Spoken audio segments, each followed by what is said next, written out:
आप मुझे बता रही थी जो सरकारी स्कूल हैं, ऑल्दो के प्रोविंशियल गवर्नमेंट ना बड़ा इसमें वो लेती है प्राइड के जी देखें सरकारी स्कूल इतने अच्छे हैं ये वो। हमें ज़रा देखने वालों को ये बताइए कायनात, ये बात ठीक है, अच्छी बातें तो बतानी चाहिए लेकिन बुरी बातें भी लोगों को बतानी चाहिए। सरकारी स्कूल किस तरह के होते हैं और क्या सिचुएशन होती है? अगर कंपेयर मैं करूँ आपने एक एनजीओ स्कूल में भी पढ़ा, वहाँ का एजुकेशन क्वालिटी और एक सरकारी स्कूल एजुकेशन क्वालिटी इस आज के 2025 में, 24 में, 23 में, 2020 में क्या है difference? Without being too political, मैं आपको एक छोटी सी क्या या कहते हैं एग्जाम्पल बता सकती हूँ कि मेरे साथ क्या हुआ था कि how I went got into TCF. तो जब मैं टीसीएफ में मैं जाने से पहले ना मेरे भाई और मैं वहीं पे पढ़ते थे। मैं 8वीं जमात में थी और मेरा भाई 6ठी जमात में था।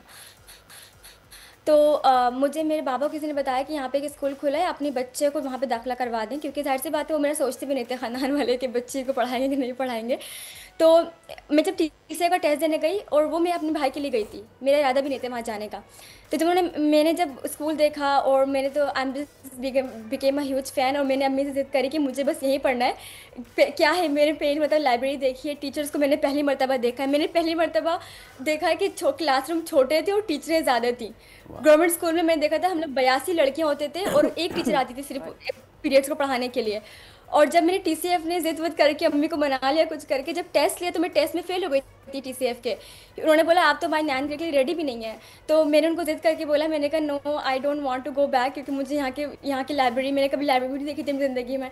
तो वो मैंने जिद किया, उन्होंने बोला ठीक है हम आपको 9 में तो नहीं लेंगे, आपको अपनी जमात जो है रिपीट करनी पड़ेगी। तो they took me back into 8th grade, क्योंकि मैं रेडी भी नहीं थी। जब मेरा साइंस का पीरियड हुआ टीसीएफ में, तो वो टीचर जो पढ़ाई थी वो एटम्स था, मॉलिक्यूल्स थे, और मुझे कुछ समझ में नहीं। आप बताएँ। सोचिए एक 8वीं जमात की बच्ची आई है गवर्नमेंट स्कूल से, और उसको ये भी नहीं पता कि अलजबरा क्या होता है या एटम्स क्या होते हैं, मॉलिक्यूल की रट्टा में मार के पढ़ा था सब कुछ 8वीं जमात तक के।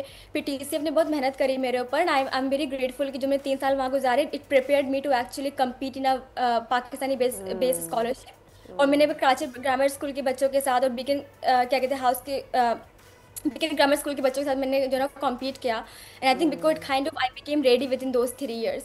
तो ये डिफरेंस बड़ा।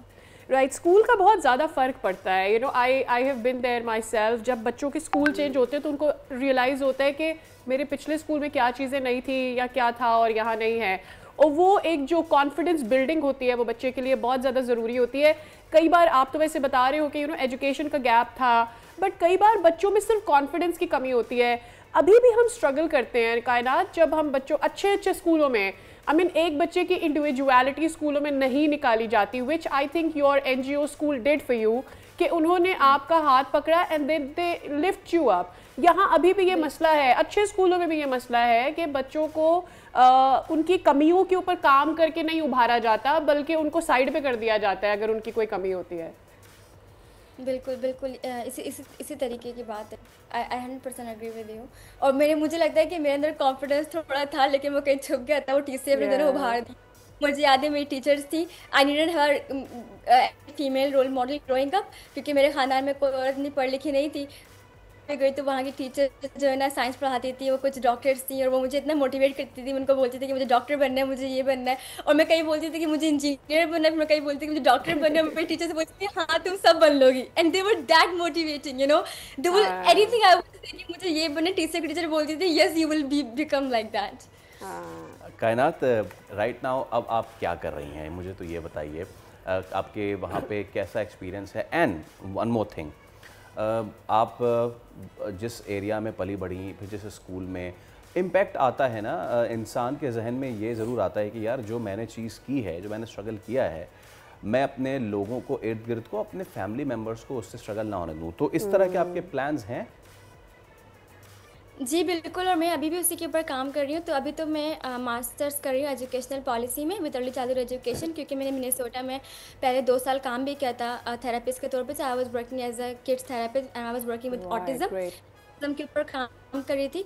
तो मेरा एक इरादा तो ये है कि I want to make my own organisation. तो मैं इसके ऊपर काम करी। ऑटिज्म सेंटर मुझे पाकिस्तान में बनाने हैं, खास तौर पे अंडर प्रिविलेज इलाकों में जहाँ पर हमारे पास डायग्नोस्टिक रेट बहुत कम है और जहाँ पर हमारे लैंग्वेज बैरियर बहुत ज़्यादा है कि हमारे पास ऑटिज्म टर्म्स भी नहीं है, क्या कहते हैं उर्दू लैंग्वेज में, या जो क्या कहते हैं रीजनल लैंग्वेजेस हैं। तो वो एक ये है। और दूसरी बात कि मुझे अपने बच्चों के लिए बहुत काम करना है, जो स्टूडेंट्स हैं, जो तलबा हैं औरंगी में या गुलशन ज़िया में, जिनके पास एक तो ये है कि जेंडर बैरियर है और दूसरा कि फाइनेंशियल बैरियर है। तो I am working towards that too. तो मैं थोड़ा अपने कंटेंट क्रिएशन से भी काम कर रही होती हूँ और रेस फंड्स बच्चों के लिए, बच्चों की फीसों के लिए, बच्चों के आगे एडमिशन के लिए, and then also guiding them towards scholarship, के वो बस वो जो पोटेंशियल है हमारे बच्चों का ना, वो वेस्ट ना हो, क्योंकि हमारे बच्चे, हमारे यूथ हमारा सरमाया ना, जिस मुझे मिल गया मौका उनको ही मिल जाए। सब्सक्राइब करें और बेल दबाएं ताकि कोई खबर रह न जाए।